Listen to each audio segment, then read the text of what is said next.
Hər vaxtınız xeyir, dəyərli izləyicilərimiz. Bugün qurd xəstəlikləri haqqında danışırıq. Qurd xəstəlikləri haqqında bizə pediatr, yoluxucu xəstəliklər üzrə mütəxəssis doktor Həmid Hacağayev danışacaq. Doktor, başa düşürəm ki, çox maraqlı və çox bezdirici mövzudur. Çünki bu mövzuda nə qədər yazmışıq, nə qədər paylaşım etmişik, yenə də sualların ardı kəsilmir və yenə də yanlış yönləndirmə nəticəsində insanların çoxu uşağında qurd olduğunu düşünür və bu barədə ətraflı danışmaq istəyirəm bugün. Əslində belə deyək də, burada təkcə valideynlər günahkar deyil. Eyni zamanda belə deyək, hər kəsin xırda da olsa bir rolu var. Müəyyən bir diaqnozlar qoyulmursa, düzgün qoyulmursa, bir çıxış yolu tapılmırsa, xüsusən səpkili xəstəliklərdə falan deyirlər ki, uşağın qurdu var. Müəyyən bir belə deyək də, araşdırma bir nəticəyə gətirib çıxartılmırsa, 100% orada qurd var. Nəm dərisində ləkə varsa qurddur, nəm iştahı yoxsa qurddur, ağzından su axırsa qurddur və s. və ilaxır və bunlar hər bir şey gətirib qurda çıxartdığına görə sonuc olaraq da valideyn düşünür ki, uşağımın ağzından su gəlir. Hər 5 uşaq, 10 uşaqdan 9-unda ağzından su axır. Nə bilim 7-sində ağzından qoxu gəlir. 6-sında diş qıcaması olur. Ona görə bu yanlış düşüncələr də gətirir ona çıxarır ki, 100% mənim uşağımda qurd var, mən buna qarşı nəsə eləməliyəm. Yoxsa uşaq pis vəziyyətə düşəcək. Əslində araşdıranda, anamnez toplayanda, düzgün belə deyək də, hər bir şeyə düzgün riayət edəndə görürük ki, heç də orada məsələ qurdda deyil. Ona görə ilk öncə anamnez toplayıb baxmalıyıq ki, doğrudan da bu uşağın qurdu varmı, yoxmu? Ondan sonra qərar veririk ki, hansı istiqamətdə gedək. Qısacası, heç nə tapılmayanda tibdən falçılığa keçirik. Bəli. İlk sualım sizə olacaq ki, qurd xəstəlikləri deyildiyi qədər və valideynlərin qorxudulduğu qədər geniş yayılıbmı? Belə deyək də, ümumiyyətcə biz steril cəmiyyətdə yaşamırıq. Yəni düzdür, bəzi valideynlər var ki, aşırı təmizliyə qaçırlar, 2 dəqiqədən biri əlini təmizləsin falan. Məsələ bunda deyil. Bizim gün ərzində hər bir şeylə təmasımız olur. Yəni evdən çıxırıq çölə, dükana gedə bilirik, uşaq bağçada olur ya evdə olur. Yəni hər birimiz qurdun yumurtalarının daşıyıcısı oluruq. Ədəbiyyatda da əslində yazılır ki, qurd istənilən insanın orqanizminə düşür. Sadəcə olaraq qurdun növündən asılı olaraq, hansı porsiyalarda bədənimizə daxil olmasından asılı olaraq, immunitetimizin vəziyyətindən asılı olaraq, bağırsaq onlardan 30, 40, 45 günə özü azad ola bilir. Azad ola bilmirsə, onda artıq ortaya simptomlar çıxır. Buna görə də, yenə deyirəm, elə düşünmək ki, mənim uşağımda qurd var falan, əslində qurd hamıda var, belə götürsək. Sadəcə olaraq yenə deyirəm, orqanizm bəzilərində özü bunu belə deyək, özü mübarizə aparır, vəziyyətdən çıxır, bəzilərində çıxa bilmir. Onun da müəyyən səbəbləri var. Sanitar gigiyenik normativlərə nə qədər riayət olunur, uşaq hər dəfə bu qurd yumurtaları ilə nə qədər təmasda olur və s. və ilaxır. Bir çox halda mənim fikrimcə bəslənmənin də önəmi var. Çünki nə qədər yanlış bəslənirsə uşaq, o qədər çox bəsləmiş olur, belə deyim də, bağırsaqlarındakı qurdları. Ondan dolayı da onların bədəndən çıxmaq əvəzinə inkişaf etməsi və çox olması da təbii ki, daha böyük rol oynayır. Xüsusən də bu şirniyyatlar, un məmulatları, zavod, fabrik ayarlarında düzəldilər, paketli qidalar falan. Bəli, o şərait yaradır ki, onlar daha da çox qidalansınlar. Yəni onların öz tərkibində qurd olmasa belə, bəli, onları çox yedikdə qurdlar daha çox alır da, belə deyək, bədənimizdə. Yəni ehtimal olaraq. Zaten o qidalar normal immun sistemin, bağırsağın normal mikroflorasının formalaşması üçün bir şərait yaratmırlar. Bu şərait olmadığına görə avtomatik bağırsağın immun müqaviməti düşür. Ona görə də sonuç olaraq da qurd üçün şərait yaranır ki, daha çox qidalansın, faydalansın. Bəs bu qurd xəstəlikləri, yəni siz bir infeksionist kimi, bir pediatr kimi hər halda qarşılaşırsınız da, çünki mən də çox nadirən də olsa qarşılaşıram. Hansı yaş qruplarında daha çox olur? Xüsusən məktəbə qədər və məktəb dövründə, belə deyək, 10-12 yaşa qədər daha çox qarşılaşırıq. Məktəbə qədər uşaqlar 2 yaşına qədər, 2-dən 4-ə deyək də, belə deyək. Hər bir şeyin dadına baxmalıdır mütləq. Yəni körpə uşaqdır, iməkləməyə başlayır, qabağına nə çıxsa götürür, ağzına salır. Əslində bu normal bir şeydir. Çünki uşaqlar da dünyanı ağzı ilə tanıyır, belə bir deyim var. Və hər bir şeyin dadına baxaraq da əslində öz immun sistemlərinə həmin olan, belə deyək, mikroorqanizmi, çöldə olan mikroorqanizmi oxudurlar. Yəni belə düşünək də, sizin bir kompüteriniz var. hər ay onlara yenilənmə gəlir.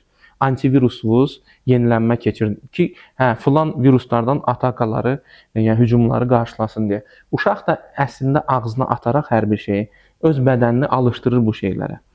Sonrakı dövrdə artıq o məktəb dövrünə başlayanda təbii ki 5, 7, 8 yaşlı uşaqlar əllərini yumaya bilərlər, düşünmədən əllərini ağızlarına apara bilərlər, yerdən nəsə götürə və s. və axır.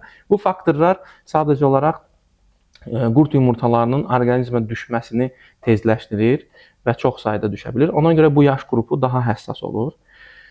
Burada mən elə bu mövzuda bəzi analara səslənmək istəyirəm ki, uşağınız evin içində, əgər ev təmizdirsə, evin içində iməkləməsinə uşağın, yeriməsinə, yerdə nəsə götürüb ağzına salmasına, təbii ki, çox kiçik bir şey deyilsə, mane olmayın. Çünki normal mikrofloranı da toplamaq üçün bu çox vacib addımdır və olmalıdır. Və biz görürük ki, yeri qoyulmayan uşaqların həm hərəkəti məhdud olur, həm çox gec inkişaf edirlər hərəkət baxımından, həm də eyni zamanda normal kəşf edə bilmirlər deyə çölə çıxanda həyətdə başlayırlar hər şeyi ağzına salmağa. Burada valideyn artıq başa salmalıdır, yəni qaydasını və çərçivəsini qoymalıdır ki, yəni çöldə bunu eləmək olmaz. Yəni çöldə mütləq uşaqlara diqqət eləmək lazımdır. Müəyyən şeylər var ki, bunlar əl altında olmalı deyillər.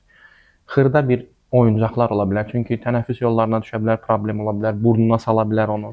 Eyni zamanda ev təbii ki təmiz olmalıdır ki, nə bilim xırda qəpiklər olmasın, dərman preparatları əl altında olmasın, ən çox qarşılaşdığımız problem. Amma siz dediyiniz kimi uşağı buraxmaq lazımdır ki, özü hər bir şeylə tanış olsun, müəyyən faktorları da nəzərə almaq lazımdır ki, bu uşaqdır. Bu sonuç olaraq başqa cür tanış ola bilməyəcək heç nə ilə. Hər şeydən də qorxuda uşağı hər şeydən təcrid eləmək lazım deyil. Burada uşaqlardan danışdıqda bir ailə içində yayılması mövzusu çox geniş olur. Çünki mənim təcrübəmə görə, əgər ailə çox böyük deyilsə, misal üçün ana, ata, nənə, baba misal üçün maksimum varsa ailədə, o ailə içində xəstəliklər və xüsusilə də qurd xəstəlikləri çox geniş yayılmış olmur. Amma bir ailənin içində daha çox insan varsa ki, belə durumlar da olur. Təmas sayı nə qədər çoxdursa, o qədər yayılma ehtimalı da daha çox olur. Bəs hansı qurd xəstəlikləri misal üçün birbaşa ev içində çox yayıla bilirlər, digərləri isə daha çox qida məhsullarından yəni qazanılır? Elə əslində hamısı təmasdır, alimentar yolla falan yayıla bilirlər. Sadəcə olaraq bəzilərinin olması üçün keçid orqanizmlər lazımdır, heyvanlar lazımdır, pişikdir, itdir. Vasitəçi orqanizmlər. Bəli, yaxud orada mal-qara ola bilər. Bəziləri instinktivə bu lazım deyil. Məsələn, askaritdir, biz quyruğudur və s. və ilaxır. Bu tipdə olan qurdlar üçün önəmli deyil ki, orada digər orqanizmlər olsun. Birbaşa özləri də evdə yayıla bilirlər. Bu arada elə burada bir sual da vermək istəyirəm ki, hal-hazırda Azərbaycanda bir çox insan evcil heyvan saxlayır və pişik olsun, it olsun artıq çox geniş yayılır. Onlardan keçmə ehtimalı nə qədər çox? Var, təbii ki var. Ona görə onların da vaxtında dərmanları verilməlidir. Əgər evdə saxlanılırsa, təbii ki, veterinar yoxlanışından keçməlidirlər vaxtında. Yəni ehtimal həmişə var. 100%. Simptomlar nədir qurd xəstəliklərinin? Ən çox valideyni yanıldan şey simptomlarıdır. Siz hansı simptomların dəqiq aid olduğunu deyə bilərsiniz və hansının qətiyyən qurd xəstəliklərinin aid olmadığını deyə bilərsiniz? Ümumiyyətlə bütün ədəbiyyatda götürsək, bütün qurd xəstəliklərini ilk öncə mədə-bağırsaq sisteminə olan simptomlardır. Ürək bulanmalardır, qusmalardır, bəzi hallarda ishallar ola bilər. Göbək ətrafı sancılardır. Bu kimi simptomları əsas götürürük. Təbii ki, iştahsızlıqdır, amma iştahsızlıq bilirsiniz də, qripdən başlamış, istənilən bir xəstəliyə qədər gedə bilir. Bunu birbaşa ilə bağlaya bilmirik. Yəni elə simptomlar var ki, halsızlıqdır, nə bilim, bu ümumi simptomlardır. Onları birbaşa ayırd eləə bilmirik. Amma bir mənalı şəkildə qarında olan sancılar, xüsusən göbək ətrafı sancılarıdır. Qusmalar, ishallar, ürək bulanmalar və s. və ilaxır. Ümumilikdə hamısına aid etmək olar. Bir tək biz quyruğunda, anal dəlik ətrafında onlar yumurta qoyduğuna görə şiddətli qaşınmalar olur. Həftədə bir dəfə, gündə belə deyək də, müəyyən saatlarda yox, şiddətli, durmadan. Yəni uşaq aşırı dərəcədə özünü qaşıyır, belə deyək, əlini yanından çıxartmır. Bəli, bu biz quyruğundadır. Hətta ədəbiyyat yazır ki, belə uşaqlarda əgər belə qaşınmalar varsa, heç analiz verməyə də ehtiyac yoxdur. Çünki yeganə biz quyruğudur ki, elə qaşınma verir. Biraz allergiyalı uşaqlarda problem yaranır diaqnostikada. Çünki onlarda zaten hər bir şeyə reaksiya olur. Ona görə onları biraz ayır, dif diaqnostika eləmək çətin olur. Amma digər hallarda dediyim kimi əsas mədə-bağırsaq həzm problemləri olur, sistemi ilə problem olur. Bunu da qeyd etmək lazımdır ki, bu xroniki baş verir. Yəni o rotavirus tipli infeksiyalarda olduğu kimi olmur bu qısmalar. 3 gün birin oldu, 5 gün biri yox, bəli, uzun müddət olur. Burada əsas yanıldıcı simptomlar var. Bu simptomların bəziləri nədir? Məsəl üçün, uşağın ağzından su axır. Bizim uşağımızın ağzından su axır. Yəni durmadan ağzı seliklidir. Xüsusən gecələr bu olur. Durur ki, produşkası bütün su olub. 100% bu uşağın qurdu var. Əslində ədəbiyyat yazır ki, qurdla heç bir əlaqəsi yoxdur. İlk növbədə əgər övladın ağzından su axırsa, burada ağız və burun boşluğu ilə olan problemlər araşdırılmalıdır. Bu nədir? Bu burun ətidir. Artıq ət dediyimiz məsələdir. Bu boğaz ətidir, adenoidlərdir. Onlar iri olduqda uşaq mütəmadi olaraq ağzı ilə nəfəs almalı olur. Çünki burun tənəffüsü pozulub. Yatanda da ümumiyyətcə ağız açıq qaldığına görə ağız boşluğu tez-tez quruyur deyə tüpürcək vəzləri aşırı dərəcədə tüpürcək ifraz etməyə başlayır və ona görə də durmadan ağızdan su axır. Hə, valideyn deyir ki, biz səhər durduq, paduşkası bütöv yaşı idi, belə deyib, balış bütün yaşı idi. Yəni bunun heç bir qurtla əlaqəsi yoxdur. Mən doktor misal üçün deyim, mən ağzından su axır deyirsə valideyn, soruşuram ki, ağzı açıq yatır. Bəli, mütləq. Hamısı deyir ki, bir məna olaraq, bəli, ağzı açıq yatır. Təbii ki, ağzı açıq yatırsa ağzından su axacaq. Yaxud prikusda, yəni alt çənə problemləri İşləmində problem var. İşləmində problem olanda, alt çənədə də yəni müəyyən problemlər bağda olanda, bağında biraz belə deyək, boşluq olanda, loru dildə desək, alt çənə məcbur biraz boş qalır. O da gətirir ona çıxarır ki, ağız açıq qalır və yenə də ağızdan su axmalar olur. Növbəti yanıldıcı simptomlardan biri və nə ilənsə də elə ağız suyunun axmasına bənzəyən bir şey, ağızdan pis qoxunun gəlməsi. Yəni də deyirəm, ağızdan pis qoxu gəlirsə, burada ilk öncə axtarılan şey ağız, burun boşluğu olmalıdır. Çürük dişi varmı? Burun əti varmı? Nə dərəcədə uşağın burun əti, hansı belə deyək də, bunu artıq lor həkimi deyə bilər, hansı dərəcədə hipertrofiyalıdır? Uşaq allergikdirmi? Yəni o burun axıntısı durmadan olurmu onda? Boğaz əti həmçinin iridirmi? Tez-tez belə deyək, iltihablaşırmı? Yəni yaxud belə deyək, uşağın refluksu varmı? Yəni mədənin möhtəviyyatı ağız boşluğuna qayıdırmı? Bu səbəblər ilk növbədə bunlar araşdırılmalıdır. Yəni qurdun bağırsaqda olub ağza iyi olması bir-birindən bağlı deyil. Və ən sonda da ədəbiyyat bunu yazır ki, tüpürcəyimizdə bizə faydalı olan mikroorqanizmlər var. Hansı ki biz qidanı qəbul edəndə o mikroorqanizmlər həmin o parçalanma prosesində iştirak edirlər. Əgər həmin o faydalı mikroorqanizm sayı azdırsa, ağızdan qoxu gələ bilər.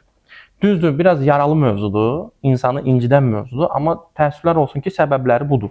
Bu səbəbləri araşdırıb ortaya bir şey çıxarılmırsa ki, ola bilər müəyyən dərəcədə, başqa səbəblərini də axtarmaq lazımdır. Endokrin mövzular da ola bilər. Metabolik xəstəliklər var ki, xüsusi qoxu gəlir uşaqların ağzından. İndi o mövzuların dərinliyinə getmək istəmirəm, bəli. Spesifik qoxular olur uşaqların ağzında. Növbəti bir simptomlardan biri... Mən qoxu haqqında bir şey demək istəyirəm. Çünki valideynlərin çoxu soruşur. Dəyərli valideynlər, uşağınız süd yediyi müddətdə, xüsusən də gecələr ana südündən bəsləndiyi müddətdə ağız qoxusu olmur. Əvvəla ana südündə antibakterial agentlər var deyə, ağız boşluğunda olan istənilən patogen mikrofloranı məhv eləyir deyə siz səhər oyanırsınız və uşağınızın ağzından gül kimi qoxu gəlir. Amma ana südü ilə bəslənmə, bəli, ana südü ilə bəslənmə dayanan kimi, yəni sonlandırılan kimi uşaq normal insanlar kimi, necə ki bizim kimi normal yeməklə bəslənir. İstər-istəməz bir tərəfdən onun dişlərin üzərində ərp qalır, qida ərpi qalır. Bu ərp əgər təmizlənməsə, mütləq deyil ki siz onu diş pastası ilə təmizləyəsiniz, amma barmağa taxılan silikon fırça ilə və yaxud sadə uşaqlar üçün olan 0-2 yaş arası uyğun olan diş fırçasından təmizləsəz axşam yatandan əvvəl, səhər qoxu olsa da bu sadə aclıq qoxusu olacaq. Yəni o üfunət qoxusu olmayacaq uşağın ağzında. Digər tərəfdən də başa düşün ki, boş qalan ağız müəyyən müddət ərzində 3 saat, 5 saatdan sonra artıq qoxu ifraz eləməyə başlayır. Doğru. Qoxu gəlir. Ona görə bu qoxu sadə qoxudur. Əgər sizin uşağınız yemək yeyəndən sonra qoxu dərhal kəsilirsə, yəni 1-2 saat ərzində ən azından qoxu hiss eləmirsinizsə, demək elə bir ciddi problemi yoxdur. O dediyiniz qoxu aclıq qoxusudur. O yəni normal bir şey. Bilirsiniz niyə Müəyyən valideynlərə saatlar anormal alır. gəlir? Özündəkini normal başa düşür, normal qəbul edir. Amma uşağın ağzından müəyyən yaşdan sonra qoxu gələndə qorxmağa başlayırlar ki, bəlkə problemi var, bəlkə qurdu var, bəlkə nəsə başqa bir şey var. Onu qeyd eləmək istəyirəm ki, heç bir problemi olmadan da uşağın ağzından qoxu gələ bilər. Növbəti simptomlardan biri də bruksizmdir, Bəli, diş qıcaması. Diş qıcaması mövzusu da yaralı mövzulardan biridir. Xüsusən də son belə deyək də illərdə gadjetlərin istifadəsi çoxalandan sonra da bizim diş qıcamaya aid belə deyək faktorlarımız da çoxalıb. Uşaqlar avtomatik qurtlanıblar. Yox, məsələ bunda deyil. Emosional statusu normal olan uşaqlar, gündüz vaxtı düzgün belə deyək rejimlə yaşayan uşaqlarda diş qıcamaları az olur. Müəyyən, bəli, fizioloji faktorlar var. Dişin çıxarma dönəmi. Yəni uşağın dişi çıxırsa, yəni müəyyən diş sayı varsa, arxa dişləri çıxır belə deyək. Diş qıcıya bilər. Çənədə problem varsa, diş qıcıya bilər. Boynunda, boyun fəqərələrində problem varsa, diş qıcıya bilər. Bunlar hamısı fizioloji bir şeylərdir, belə deyək, norma ilə bağlı. Uşaq boya verəndə, yəni boy artımı olanda, yenə də diş qıcıya bilər.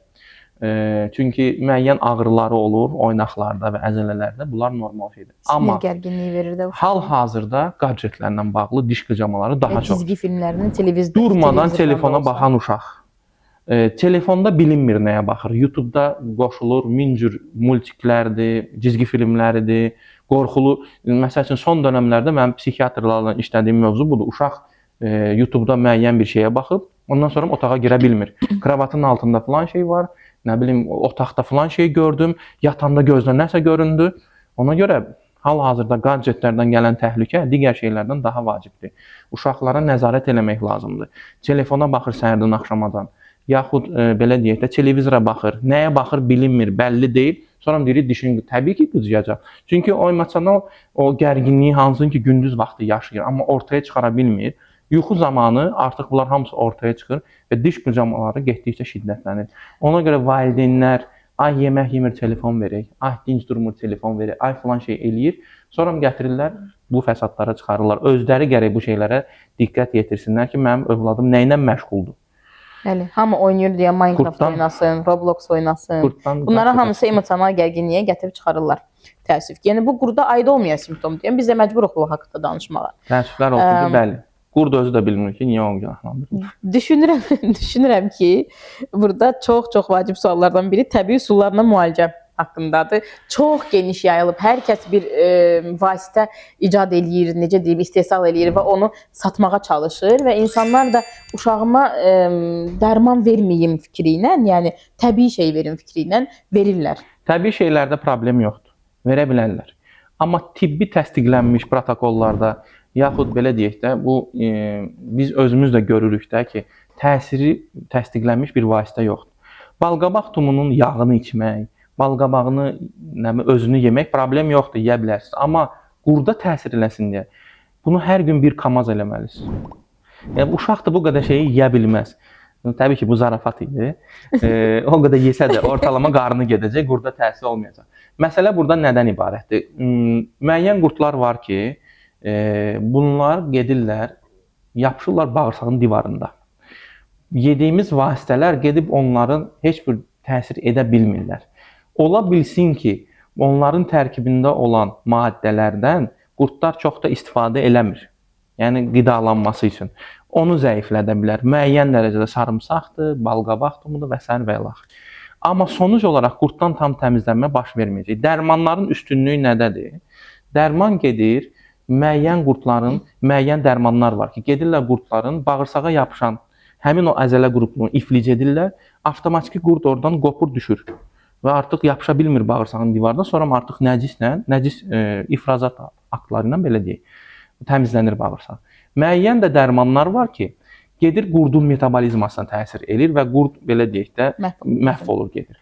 Amma sadaladığımız o şeylər heç biri gedib ona heç bir təsir eləmir. Mümkün də deyil. Ona görə sadəcə vaxt itkisi olur. Əlbəttə mən demirəm ki, uşaqlarınıza sarımsaq verməyin, soğan mütləqdir. Xüsusən də belə deyək də yerli immunitetin formalaşması üçün tərkibində vitamin C yüksək olur bunların. Yəni sarımsağın da, balqabağın da və s. və ilax. Amma buna ümid olub düşünmək ki, hə biz bunu verəcəyik, uşaq da buna görə qurddan azad olacaq. Bu belə deyək də tamamilə yanlış düşüncədir. Burada bilirsiniz nə yadıma düşdü? Vampirlər haqqında filmlərdə sarımsaqdan istifadə edirlər. Bizdə sarımsaqlı imalələrdən istifadə edirlər ki, qurdlar məhv imalə mövzusu ümumiyyətlə qorxunc mövzudur. Yəni uşaqlara sarımsaq süd, nə bilim sarımsaq qatıq. Hara gəldi? Bəli, yəni şahid olmuşuq ki, imalələr edirlər və selikli qışalarını məhv edirlər. Uşaqlara ümumiyyətlə hər dəqiqə imalə etmək olmaz. Müəyyən ciddi göstəriş olmalıdır imalə olunsun. Qurda görə ümumiyyətlə imalə etmək düzgün deyil.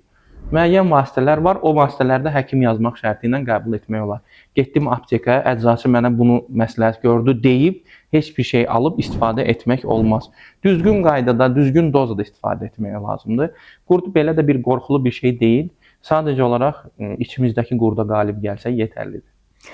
Və son olaraq qurdun olub olmadığını necə təyin edirik? Qan analizləri. Bu yaxınlarda misal üçün, bu yaxınlarda dediyim dünən bir pasiyentim təyin elədiyim check-up müayinə üçün gəlib və deyir ki, doktor biz yayda gəldik, siz dizi payızda vermək daha faydalı olar. Və dedik gəldik ki, siz bizə deyəsiniz, əlavə nəsə yazacaqsınızmı? Dedim mən yaza biləcəyim hər şeyi yazdım o analizlərə siyahı olaraq. Dedi bəs doktor biz qurd olduğunu düşünürük. Qanda onu da yoxlasınlar. Mən başa saldım ki, qanda yoxlanmır. İndi istəyirəm siz də başa salasınız ki, niyə qanda yoxlamaq düzgün yanaşma deyil və etibarlı analiz deyil.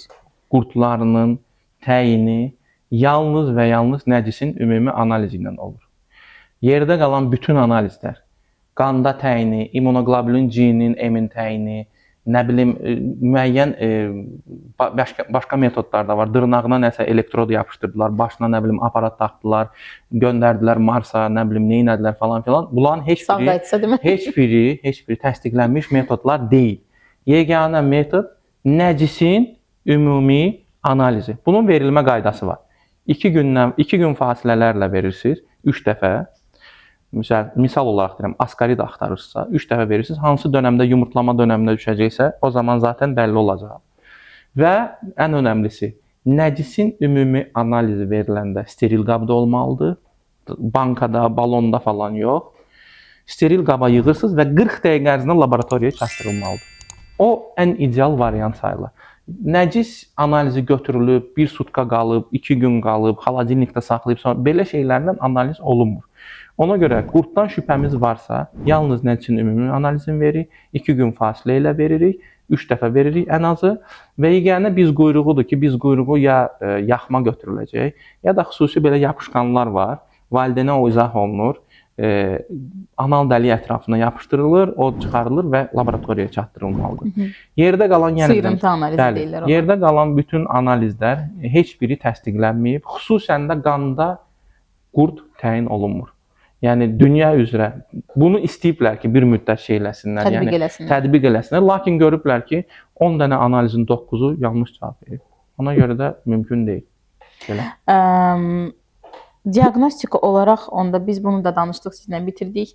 Yəni düşünürəm ki, qurd haqqında artıq heç kimin beynində, heç kimin düşüncəsində bir fikir qalmayacaq, heç kimin bir şübhəsi qalmayacaq. İnşallah növbəti videolarda görüşənədək. Hələlik. Sağ olun.